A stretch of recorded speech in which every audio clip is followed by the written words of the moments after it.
Hi hello ನಮಸ್ಕಾರ, ನಾನು ನಿಮ್ಮ ಮಿತ್ರ ಮಹೇಶ್. ನೀವು ನೋಡ್ತಾ ಇದ್ದೀರಾ ಸವಿನಪ್ಪ ಮಹೇಶ್ ಯೂಟ್ಯೂಬ್ ಚಾನಲ್. ಫ್ರೆಂಡ್ಸ್, ಇವತ್ತು ಯಾವ ಒಂದು ವಿಷಯದ ಬಗ್ಗೆ ಚರ್ಚೆ ಮಾಡೋಣ ಅನ್ನೋ ಒಂದು ವಿಚಾರಕ್ಕೆ ಬರೋದಾದರೆ, ಬಿಗ್ ಬಾಸ್ ಸೀಸನ್ 12 ಈ ಒಂದು ಸೀಸನ್ನ ಕುರಿತು ಮೊದಲನೇ ಒಂದು ಎಪಿಸೋಡ್ನ ಈ ರಿವ್ಯೂ ಮಾಡ್ತಾ ಇದ್ದೀನಿ. ರಿವ್ಯೂ ಹೇಗಿತ್ತು ಅನ್ನೋದನ್ನ ಕಮೆಂಟ್ ಮಾಡಿ ತಿಳಿಸಿ. ಅದಕ್ಕೆ ಮುನ್ನ ಯಾರೆಲ್ಲ ಚಾನಲ್ ಸಬ್ಸ್ಕ್ರೈಬ್ ಮಾಡಿದೆ ವಿಡಿಯೋ ನೋಡ್ತಿದ್ರು ಅವರೆಲ್ಲರ ಚಾನಲ್ ಸಬ್ಸ್ಕ್ರೈಬ್ ಮಾಡ್ಕೊಳ್ಳಿ. ಇನ್ನಕ್ಕೆ ತಡ, ಬನ್ನಿ ಫ್ರೆಂಡ್ಸ್, ವಿಡಿಯೋ ಸ್ಟಾರ್ಟ್ ಮಾಡೋಣ.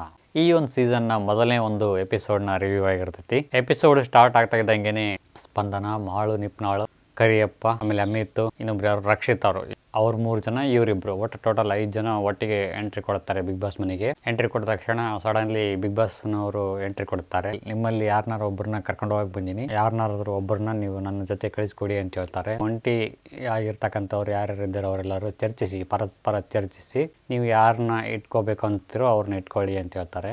ಸ್ಪಂದನ, ಮಾಳು, ನಿಪ್ನಾಳು, ರಕ್ಷಿತಾ ಇವ್ರು 3 ಜನ ಏನಿರ್ತಾರೆ, ನೀವು ಸಹ ಅವ್ರನ್ನ ಒಂದು ಮನವೊಲಿಸೋ ಒಂದು ಪ್ರಯತ್ನ ಮಾಡ್ಕೋಬೋದು. ನಾವು ಯಾಕೆ ಮನೆಯಲ್ಲಿ ಇರಬೇಕು ಅನ್ನೋದನ್ನ ಕುರಿತು ಅವರ ಒಂದು ಮನವೊಲಿಸೋ ಪ್ರಯತ್ನ ನೀವು ಮಾಡ್ಬೋದು ಅಂತೇಳಿ ಬಿಗ್ ಬಾಸ್ನವರು ಇವರಿಗೆ ಸಲಹೆ ಕೊಡ್ತಾರೆ. ಸೊ ಮೊದಲನೇದಾಗಿ ಬಾಳು ಅವರು ಬರ್ತಾರೆ. ಬಾಳು ಅವರು ಬಂದು ಇವ್ರನ್ನ ಮನವೊಲಿಸೋ ಪ್ರಯತ್ನ ಮಾಡ್ತಾರೆ. ನಾನು ಎಲ್ಲಿವರೆಗೆ ಇರ್ತೇನೋ ಗೊತ್ತಿಲ್ಲ, ಅಟ್ಲೀಸ್ಟ್ ಏನಿಲ್ಲ ಅಂತಂದ್ರು ಒಂದು 3-4 ದಿನ ಈ ಮನೆಯಲ್ಲಿ ಇರಬೇಕು ಅಂತ ತುಂಬಾನೇ ಆಸೆ ಇದೆ, ಉಳಿಸ್ಕೊಳ್ಳಿ ಅಂತೇಳಿ ಮನವಿಯನ್ನು ಸಲ್ಲಿಸ್ತಾರೆ ಅಂತ ಹೇಳ್ಬೋದು. ಇವರಿಗೆ ಸ್ಪಂದನ ಅವರು ಬರ್ತಾರೆ. ನಾನು ಈ ಮನೆಗೆ ಬಂದಿರೋದೇ ಸ್ಟ್ರಾಂಗ್ ಆಗಿರೋದಕ್ಕೆ, ಒಂಟಿಯಾಗಿ ಕಳಿಸ್ಬೇಡಿ, ಜಂಟಿಯಾಗಿ ಇರಿಸ್ಕೊಳ್ಳಿ ಅಂತೇಳಿ ತಮ್ಮ ಒಂದು ಮನದಾಳದ ಮಾತುಗಳನ್ನು ವ್ಯಕ್ತಪಡಿಸಿದ್ರು ಅಂತ ಹೇಳ್ಬೋದು ಸ್ಪಂದನ ಅವರು. ರಕ್ಷಿತಾ ಅವರು ಬರ್ತಾರೆ. ರಕ್ಷಿತಾ ಅವರು ತಮ್ಮ ನಡುಗುವ ಧ್ವನಿಯಲ್ಲಿ ಸಹಿತ ನಾನು ಏನು ಹೇಳಬೇಕು ಅಂತಾನೆ ಗೊತ್ತಾಗ್ತಾ ಇಲ್ಲ, ಯಾವ ರೀತಿ ಎಕ್ಸ್ಪ್ಲೈನ್ ಮಾಡಬೇಕು ಅಂತಲೂ ಸಹ ನಮಗೆ ಗೊತ್ತಾಗ್ತಾ ಇಲ್ಲ. ಒಂದಿಷ್ಟು ಜನರಿಗೆ ರೀಚ್ ಆಗಿದ್ದೇನೆ, ಇಲ್ಲಿದ್ನಪ್ಪ ಅಂತಂದರೆ ಇನ್ನಷ್ಟು ಜನರಿಗೆ ನಾನು ಸ್ವಲ್ಪ ಆಗಿ ರೀಚ್ ಆಗ್ಬೋದು, ಅದಕ್ಕೋಸ್ಕರ ನನಗೆ ಬಿಗ್ ಬಾಸ್ ಅವಶ್ಯಕತೆ ಇದೆ ಅಂತೇಳಿ ರಕ್ಷಿತಾ ಅವರು ತಿಳಿಸ್ತಾರೆ. ಇವರೆಲ್ಲರ ಒಂದು ಕೋರಿಕೆಗಳನ್ನು ಸಲ್ಲಿಸಿದ ನಂತರ ಆ ಒಂದು ಟೀಮ್ನವ್ರು, ಅಂದರೆ ಒಂಟಿ ಟೀಮ್ನವರೆಲ್ಲ ಸೇರಿಕೊಂಡು ಒಪಿನಿಯನ್ ಕೊಡ್ತಾರೆ. ಯಾಕೆ ಇವ್ರು ಇರಬೇಕು, ಯಾಕೆ ಅವ್ರು ಇರಬೇಕು ಅನ್ನೋದು ಕುರಿತು ಒಬ್ಬೊಬ್ಬರಿಗೆ ಒಪಿನಿಯನ್ ಕೊಡ್ತಾರೆ.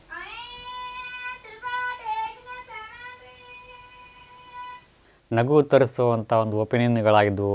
ಅಷ್ಟು ಸ್ಟ್ರಾಂಗ್ ಆಗಿರ್ತಕ್ಕಂಥ ಒಪಿನಿಯನ್ಗಳು ಆಗಿರಲಿಲ್ಲ. ಅವ್ರನ್ನ ಹೊರಗಡೆ ಕಳಿಸ್ತಕ್ಕಂಥ ಬಿಗ್ ಸ್ಟ್ರಾಂಗ್ ರೀಸನ್ ಸಹ ಅವ್ರ ಬಳಿ ಇದ್ದಿಲ್ಲ ಅಂತ ನನ್ನ ಒಂದು ಅನಿಸಿಕೆ ಆಗುತ್ತೆ. ಅವ್ರು ಕೊಟ್ಟಿರ್ತಕ್ಕಂಥ ರೀಸನ್ಗಳನ್ನು ಒಂದೊಂದಾಗಿ ಕೂಲಂಕುಷವಾಗಿ ವಿಚಾರ ಮಾಡ್ಕೊತ ಹೋಗೋಣ.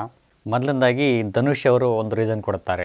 ರಕ್ಷಿತಾಗಿ ಮಾಡೋಕ್ಕೆ ಕೆಲಸ ಇದೆ, ಅಂದರೆ ಯೂಟ್ಯೂಬ್ ಮಾಡೋಕ್ಕೆ ಕೆಲಸ ಇದೆ, ಅದರಿಂದ ಅವ್ರಿಗೆ ದುಡ್ಡು ಬರ್ತಾ ಇದೆ. ಆದರೆ ಮಾಳು, ನಿಪ್ನಾಳ್ ಮತ್ತು ಸ್ಪಂದನಾಗಿ ಕೆಲಸ ಇಲ್ಲ. ಹಾಗಾಗಿ ಸ್ಪಂದನ, ಮಾಳು, ನಿಪ್ನಾಳ್ ಉಳ್ಕೊಳ್ಳಿ, ರಚಿತಾ ಹೋಗಲಿ ಅಂತ ಹೇಳ್ತಾರೆ.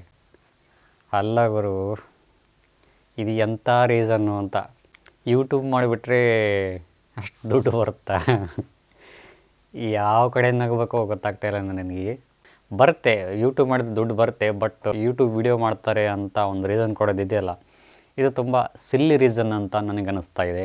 ಜಾಹ್ನವಿಯವರ ಒಂದು ಮಾತೇನಿದೆ, ತುಂಬಾ ಒಂದು ವಿಚಾರ ಮಾಡುವಂಥ ಮಾತು ಅಂತಲೇ ಹೇಳ್ಬೋದು. ಸ್ಪಂದನ ಅವರು ಆಮೇಲೆ ಸಿಂಗರ್ ಅವ್ರ ಕಡೆ ಅವರು ಒಲವು ತೋರುತ್ತಾರೆ. ಸ್ಪಂದನ ಸ್ಟ್ರಗಲಿಂಗ್ ಮಾಡಿಕೊಂಡು ಇಲ್ಲಿವರೆಗೆ ಬಂದಿದ್ದಾರೆ. ಫೇಮಸ್ ಆಗಬೇಕು ಅಂತಲೇ ತಪ್ಪಾಗಿ ಮಾತಾಡಿ ರೀಲ್ಸ್ ಮಾಡ್ತಾರೆ, ವಿಡಿಯೋ ಮಾಡ್ತಾರೆ, ವಿಡಿಯೋದಲ್ಲಿ ಅಂತ ಹೇಳ್ತಾರೆ ಜಾಹ್ನವಿ ಅವರು. ತಮ್ಮದು ಒಂದು ಯೂಟ್ಯೂಬ್ ಚಾನಲ್ ಇದೆ, ಸ್ವಲ್ಪ ವಿಚಾರ ಮಾಡಬೇಕಾಗಿತ್ತು. ಅಶ್ವಿನಿ ಗೌಡ ಅವ್ರದ್ದೊಂದು ಮಾತು ತುಂಬಾ ಇಷ್ಟ ಆಗುತ್ತೆ. ಹಿರಿಯರಾಗಿ ಈ ಮನೆಯಲ್ಲಿ ಮಲ್ಲಮ್ಮ ಅವರಿದ್ದಾರೆ, ಪುಟ್ಟು ಹುಡುಗಿ ಇರಲಿ, ಈ ಮನೆಯಲ್ಲಿ ಇರಲಿ ಅಂತೇಳಿ ತುಂಟಾಗಿ ಮಾತಾಡ್ಕೊಂತ ಈ ಮನೆಗೆ ಇದ್ನಪ್ಪ ಅಂದರೆ ಈ ಮನೆಗೆ ಒಂದು ಶೋಭೆ ತರ್ತೈತಿ. ಸೊ ಹಾಗಾಗಿ ನನ್ನ ಒಂದು ಓಟ್ ಏನಿದೆ, ಮಾಳು, ನಿಪ್ನಾಳ್, ರಕ್ಷಿತಾಗೆ ಅಂತ ಹೇಳಿ ಹೇಳ್ತಾರೆ ಇವರು. ಧ್ರುವ ಇವರು ಕಡ್ಡಿ ತುಂಡ ಹಂಗೆ ಒಂದು ಮಾತು ಹೇಳ್ತಾರೆ, ನನಗೆ ಸಿಂಗರು ರಕ್ಷಿತಾ ಉಳ್ಕೊಳ್ಳಿ ಅಂತ ಹೇಳ್ತಾರೆ. ಮಲ್ಲಮ್ಮ ಏನು ಹೇಳ್ತಾರೆ, ಆ ಇಬ್ಬರು ಹುಡುಗಿಯರು ಉಳ್ಕೊಳ್ಳಿ ಅಂತ ಹೇಳ್ತಾರೆ. ಯಾರ್ಯಾರು? ಸ್ಪಂದನ ಆಮೇಲೆ ರಕ್ಷಿತಾ. ನನಗೆ ಇಲ್ಲಿ ಒಂದು ಡೌಟ್ ಹೊಡಿತಾ ಇದೆ. ಧ್ರುವ ಓಟು ರಕ್ಷಿತಾಗಿದೆ, ಮಲ್ಲಮ್ಮನ ಓಟು ರಕ್ಷಿತಾಗಿದೆ, ಅಶ್ವಿನಿ ಗೌಡ ಅವರು ಓಟ್ ಏನಿದೆ ಅದು ಸಹಿತ ರಕ್ಷಿತಾಗಿದೆ. ಧನುಷ್ ಮತ್ತು ಜಾಹ್ನವಿ ಅವರು ಇಬ್ಬರು ಸೇರಿಕೊಂಡು ಸ್ಪಂದನ ಉಳ್ಕೊಳ್ಳಿ ಅಂತೇಳಿ ಇವರು ಅಭಿಪ್ರಾಯ ವ್ಯಕ್ತಪಡಿಸಿದರು. ಸೊ ಅವರಿಬ್ಬರು ಓಟ್ ಅದು, ಇವ್ರು 3 ಓಟ್ ಅದು. ಮೆಜಾರಿಟಿ ಯಾರಿಗೆ ಬರ್ತದೆ? ರಕ್ಷಿತಾ ಮತ್ತು ಮಾಳು, ನಿಪ್ನಾಳ್ ಇವರಿಗೆ ಬರ್ತೈತಿ ಮೆಜಾರಿಟಿ ಓಟು, ಅಂದರೆ 3, ಅದು ಒಂದು ಹೆಚ್ಚಾಯ್ತು ಇವರಿಗೆ. ಇವ್ರು 3 ಸೇರಿಕೊಂಡು ಹೇಗೆ ತಮ್ಮ ಒಂದು ಅಭಿಪ್ರಾಯಗಳನ್ನು ಬದಲಾಯಿಸ್ಕೊಂಡ್ರು ಅನ್ನೋದೇ ತುಂಬಾ ಡೌಟ್ ಆಗ್ತಾ ಇದೆ. ಈ ರೀತಿ ಹೈ ಓಟ್ ಇರ್ತಕ್ಕಂಥ ಒಬ್ಬ ಕಂಟೆಸ್ಟೆಂಟು ಹೊರಗಡೆ ಹೋಗ್ತಾರೆ ಅಂತಂದರೆ ನಂಬೋಕೆ ಸಾಧ್ಯ?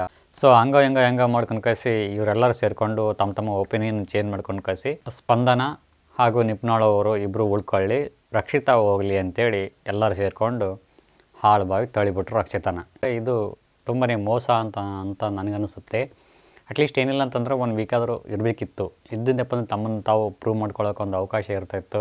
ಈಗ ಬಂದ್ಗಟ್ಲೆ ಸಡನ್ಲಿ ಕಳಿಸಿದ್ನಪ್ಪ ಅಂತಂದರೆ ಅವರಿಗೆ ಒಂದು ಸ್ವಲ್ಪ ಹರ್ಟ್ ಆಗುತ್ತೆ. ಸೀಸನ್ 10ರಲ್ಲಿ ಇಬ್ಬರು ಕಂಟೆಸ್ಟೆಂಟ್ಗಳನ್ನು ಅಲ್ಲೇ ಸ್ಟೇಜಿಂದ ಹೊರಗಡೆ ಕಳಿಸಿಬಿಟ್ರು.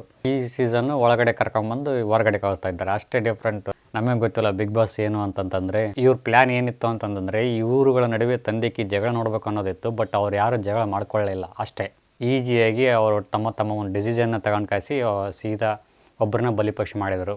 ಇಲ್ಲಿ ಬಿಗ್ ಬಾಸ್ ನೀಡಿದ್ದೇ ತೀರ್ಪು. ಆ ತೀರ್ಪನ್ನು ಯಾರು ಪ್ರಶ್ನಿಸುವಂತಿಲ್ಲ. ಸೊ ಇದಾದ ನಂತರ ಆಕಿನ ಮನೆಗೆ ಕಳಿಸಿ ಎಲ್ಲರೂ ಊಟ ಕಳಿಸಿರ್ತಾರೆ. ಬಿಗ್ ಬಾಸ್ನವರು ಗಡದ್ದೈತೆ ಅಂತಾರೆ. ಅವ್ರದ್ದೊಂದು ಊಟ ಅಂದರೆ ಒಂಟಿಗಳದ್ದು ಒಂದು ಊಟ, ಜಂಟಿಗಳದ್ದೊಂದು ಊಟ ಅಂತ ಸಪ್ರೇಟಾಗಿ ಬಂದಿರ್ತಾರೆ. ಅವ್ರದ್ದು ಇವ್ರು ತಗೊಳಂಗಿಲ್ಲ, ಇವ್ರದ್ದು ಅವ್ರು ತಗೊಳಂಗಿಲ್ಲ ಅಂತೇಳಿ. ನಂತರ ಮತ್ತೆ ಬಿಗ್ ಬಾಸ್ನವರು ಒಕ್ಕರ್ಸ್ಕೊಂಡು ಒಂಟಿಯವರು ರಾಜಮನೆತನದವರಾಗಿರ್ತಾರೆ. ಆಮೇಲೆ ಜಂಟಿಯವರು ಮನೆ ಕೆಲಸವನ್ನು ಮಾಡ್ತಕ್ಕದ್ದು ಅಂತೇಳಿ ತಮ್ಮ ಒಂದು ಕೆಲಸವನ್ನು ನಿಭಾಯಿಸ್ಕೊಂಡು ಈ ಮನೆಯಲ್ಲಿ ಇರ್ರಿ ಅಂತೇಳಿ ಒಂದು ಆದೇಶ ಹೊರಡಿಸ್ತಾರೆ. ಈ ನಡುವೆ ಮಾಳು ಅಣ್ಣನವರಿಂದ ಒಂದೆರಡು ಜನಪದ ಹಾಡುಗಳು ಮೂಡಿಬಂದು ಅಂತ ಹೇಳ್ಬೋದು. ಅಶ್ವಿನಿ ಲಕ್ಷ್ಮಿಯವರು ಹೇಳ್ತಾರೆ, ಮಾಳು ನಿಪ್ನಾಳ್ ಮತ್ತು ಮಲ್ಲಮ್ಮ ಅಷ್ಟೊಂದು ಇನ್ನಸೆಂಟ್ ಅಲ್ಲ, ಸ್ಮಾರ್ಟ್ ಇದ್ದಾರೆ ಇವರು ಅಂತೇಳಿ ಹೇಳ್ತಾರೆ. ಅವರವರೊಂದು ಪರ್ಸ್ಪೆಕ್ಟಿವ್ ನಾವೇನು ಹೇಳೋಕ್ಕಾಗಂಗಿಲ್ಲ. ನೋಡೋಣ ಮುಂದಿನ ದಿನಗಳಲ್ಲಿ ಯಾವ ರೀತಿ ಇವರ ಒಂದು ಒಪಿನಿಯನ್ ಚೇಂಜ್ ಆಗುತ್ತೆ ಅನ್ನೋದನ್ನು ಕಾದು ನೋಡೋಣ. ಬಿಗ್ ಬಾಸ್ ಮನೆಯಲ್ಲಿ ದಿನಸಿ ಸಾಮಗ್ರಿಗಳನ್ನು ಪಡೆದುಕೊಳ್ಳೋಕ್ಕೋಸ್ಕರ ಒಂದು ಗೇಮ್ನ ಆರಂಭ ಪಡ್ತಾರೆ. ಮಲ್ಲಮ್ಮ ಅವರದ ಒಂದು ಪಿಕ್ಲಾಟ ಆರಂಭವಾಗುತ್ತೆ. ಬಿಗ್ ಬಾಸ್ ಹೇಳಿದ್ದು ಮಲ್ಲಮ್ಮ ತಿಳಿತಾ ಇಲ್ಲ, ಮಲ್ಲಮ್ಮ ಹೇಳೋದು ಇವ್ರಿಗೆ ಗೊತ್ತಾಗ್ತಾ ಇಲ್ಲ. ನೀವು ಹೆಂಗಾರ ಮಾಡ್ಕೊಂಡು ಸಿಗಳ್ರಪ್ಪ ಅಂತೇಳಿ ಬಿಗ್ ಬಾಸ್ನವರೇ ಅವರಿಗೆ ಕೈ ಮುಗಿದ್ಬಿಟ್ರು. ಹಾಗಾಗಿ ಇದಾಗಿತ್ತು ಒಂದು ವಿಡಿಯೋ. ಈ ಒಂದು ಎಪಿಸೋಡಲ್ಲಿ ಅಷ್ಟಾಗಿ ಏನು ಎಂಟರ್ಟೈನ್ಮೆಂಟ್ ಇರಲಿಲ್ಲ ಜನರಿಗೆ ಅಂತ ನನ್ನ ಒಂದು ಅನಿಸಿಕೆ ಆಗುತ್ತೆ. ಏನೂ ಇದ್ದಿಲ್ಲ ಎಪಿಸೋಡಲ್ಲಿ. ಬೇಡವಾಗಿರ್ತಕ್ಕಂಥ ಒಂದಿಷ್ಟು ಸನ್ನಿವೇಶಗಳನ್ನು ಬೇಕು ಅಂತ ಒಂದು ಎಪಿಸೋಡಲ್ಲಿ ತುರುಕಿದಂಗಿತ್ತು ಈ ಒಂದು ಎಪಿಸೋಡು, ಮೊದಲನೇ ಒಂದು ಎಪಿಸೋಡು. ಸೊ ನೋಡೋಣ ಮುಂದಿನ ದಿನಗಳಲ್ಲಿ ಯಾವ ರೀತಿ ಕಮ್ ಬ್ಯಾಕ್ ಮಾಡ್ತಾರೆ ಅನ್ನೋದನ್ನ ವೆಯ್ಟ್ ಮಾಡಿ ನೋಡೋಣ. ಒಟ್ಟಿನಲ್ಲಿ ಟೋಟಲಾಗಿ ಹೇಳ್ಬೇಕಂತಂದರೆ ಈ ಮೊದಲನೇ ಒಂದು ಎಪಿಸೋಡ್ ಏನಿದೆ ಸಪ್ಪೆ, ಉಪ್ಪು ಇಲ್ಲ, ಖಾರ ಇಲ್ಲ, ಮಸಾಲೆ ಇಲ್ಲ. Thank you for watching. Thank you. Bye.